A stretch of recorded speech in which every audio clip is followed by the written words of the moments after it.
nous emmener sur le rapport entre le centre et la périphérie, en évacuant évidemment la dimension de divinité qui s'y est adjointe. Alors, je vous remercie beaucoup d'être venus. Je remercie Paul, Esther, Julien, Jacques, Mildred, Michael. Avec un tour de table très, très riche, donc on est triplement, quadruplement honoré de pouvoir revenir sur l'expérience d'Inter ce soir. Voilà, je me tais. OK. Alors, là, je vais essayer d'être bref en même temps. J'ai dit, proposer de dire, mais pourquoi j'ai parti cette revue qui s'appelle Inter? C'est un petit peu parce que je sais que les autres vont parler peut-être plus.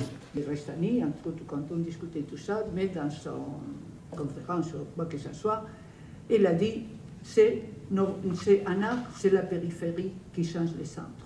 C'est pas seulement un art, c'est aussi dans notre société, la preuve. Tous ces problèmes d'immigration qu'on a maintenant, ça veut dire qu'on va changer les centres. Alors, il y a aussi, évidemment, je voudrais parler des deux numéros auxquels j'ai participé, 128 et 129, en attendant le 130. C'est très bien d'être là, célébrer quelque chose qui s'appelle la durée, qui est quand même une donnée assez rare, sauf dans la vie de certains d'entre nous, Dieu merci, mais la durée des revues d'art, comme vous savez, c'est considérablement réduite. Ça a été évoqué, beaucoup ont disparu, très peu passent le cap des 2 ou 3 ans. Je voudrais qu'on entende Fred Forrest aussi. Justement, Fred, parce qu'il veut prendre la parole et moi je voudrais qu'on lui donne la parole.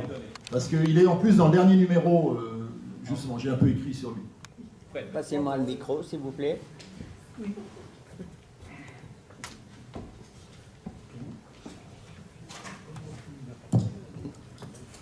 C'est le passage du relais et de l'information. Je vous demande 1 minute d'attention parce que cette minute ne m'a pas été accordée par les organisateurs de cette exposition qui m'ont dit que j'étais hors sujet.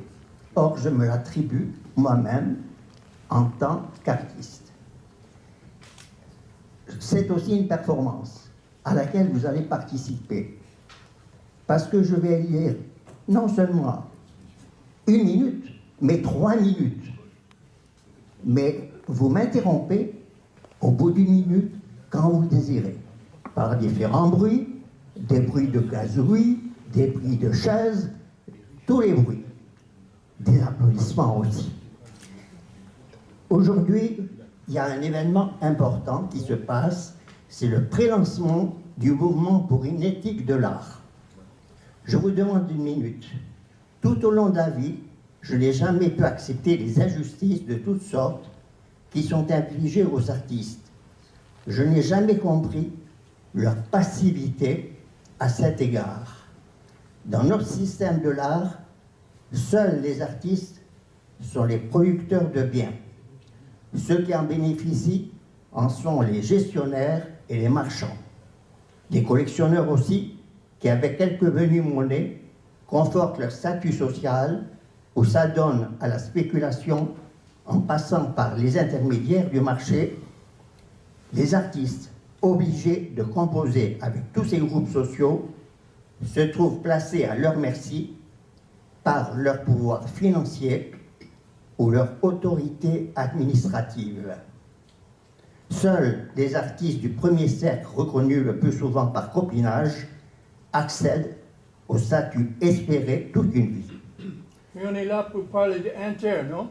Je parle d'Inter. Ah bon, c'est pas évident. Je parle d'Inter. Mais les choses doivent changer. Doivent et peuvent changer. Les artistes doivent résister, s'organiser, agir et reprendre le combat pour ne pas être réduits à n'être, dans le meilleur des cas, que des sous-prolétaires de luxe. Ils doivent commencer par et pour eux-mêmes à s'appliquer une règle, instaurer une éthique rigoureuse qu'ils doivent imposer au milieu de l'art. Ils doivent collectivement réunir leurs forces pour déstabiliser, puis pour abattre un système inique qui se perpétue depuis trop longtemps en prenant conscience qu'ils sont les seuls à en avoir la légitimité. Voilà le programme que propose tout simplement le mouvement pour une éthique de l'art. Je vous remercie de votre attention. Bravo.